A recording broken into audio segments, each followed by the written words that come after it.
You can see on the picture here where I've simply shown how I made the tongue that goes into this groove on the piece of wood that's been cut and jointed. And you can see also there's a groove that runs along the 45-degree cut there, which of course you would not get when you bought the wood. It wouldn't be there. You'd have to router that out.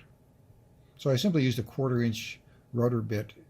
You have to be very careful, of course, so that the surfaces match up exactly, and they do. And then you cut the inserted tongue there to match exactly. Now I cut it a little bit smaller so that if it did expand, it wouldn't crack and break the wood.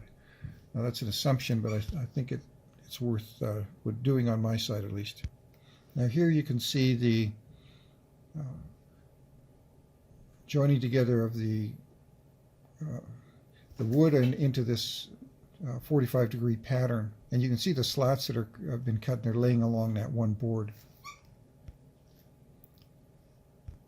Now the problem is it's not possible just to cut the wood and lay it down, because there's no possible way in a fit that's very tight like this to make the wood go together, obviously, because you have a tongue sticking out on various places and so forth. So what I did was I cut all of the wood and then laid it all out in this pattern and then numbered every board by row and column. And that's what this diagram is.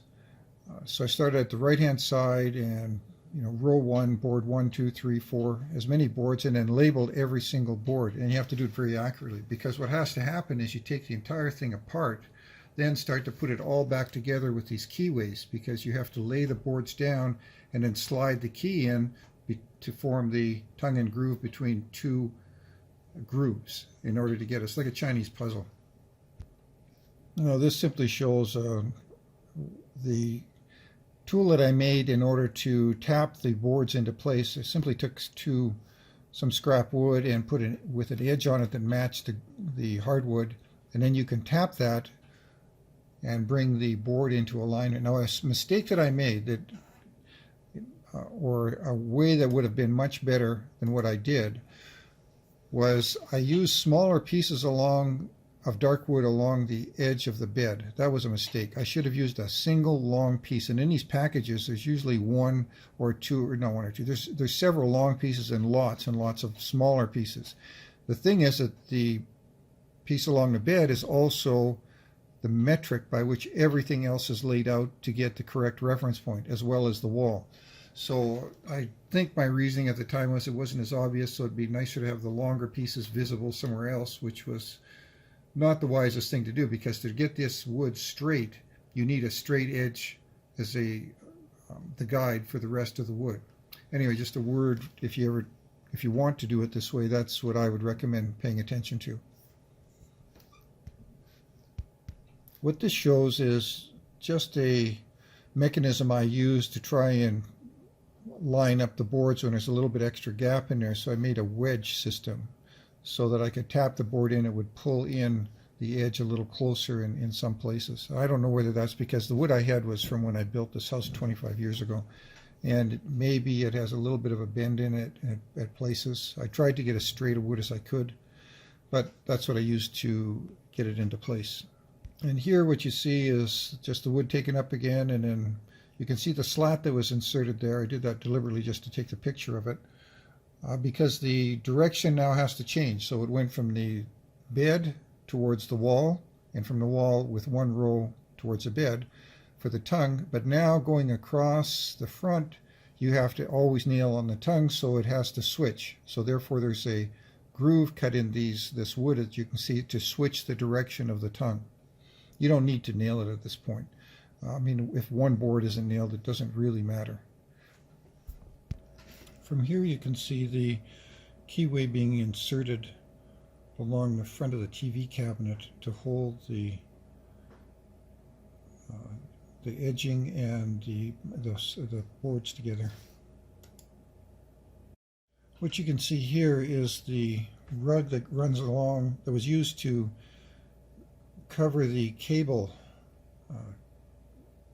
run that goes along the wall. So these are the 120 volt cables for the different parts of the wiring in the motorhome. The rug seems to be, I think in my estimation, is more than enough protection for the cables. I took a piece of the trim that used to be on the roof of the motorhome, as I replaced all of that, and cut it down and then routed the back of it to work as a piece of trim to hold the rug in place. And then, of course, the rug slips under that slot that was cut away in the bottom side of the edging for the wall there. Here's where you can see the trim that's being added to cover the gap between the flooring and the wardrobe. There has to be a small amount of gap for expansion for the wood. I left about the width of a carpenter's pencil. On the box it says to add 3/4 of an inch. That's not necessary in my view for something this short of run, and there's a lot of expansion room side to side because of the bed and the wall and so forth. But there you can see the trim that's as it's completed. It's just another view of the trim towards the front. There's small pieces of fluff there. That's not damage to the wood. It's just I could have done a better job cleaning it up. Now here's a closet. So when I was all done, I had extra wood left over. So the closet where the the clothes washer dryer has this flooring on either side of it. So what I did is I pulled that out and I inserted wood in this fashion. There's still an edging to put on the front of it. I'll use a 1/4 round piece of probably cedar, red cedar, and then stain it dark because it'll match closer to that wood. Here's the left side. Again, here's the older flooring in the cabinet. And then the flooring the flooring replaced with wood. So that's about the sum total of it. The cost was not that much, relative I guess. I had some of the wood. If I was to buy it all again, it's about 20 square feet of wood of the maple, maybe a little less, and then 20 square feet of the dark maple. So light and dark was each 20 square feet. The total cost would be probably about under $200 for the wood, and that's really the only cost to the project was the wood. But the amount of time that it took to take was about 3 weeks. It takes a great deal of time to cut these pieces precisely, lay them down, take them up over and over again, and just to work out the general layout. Now probably with this video I'm hoping that if that's something someone else chooses to do, they might find a shortcut or a way to do it a little faster than what I did.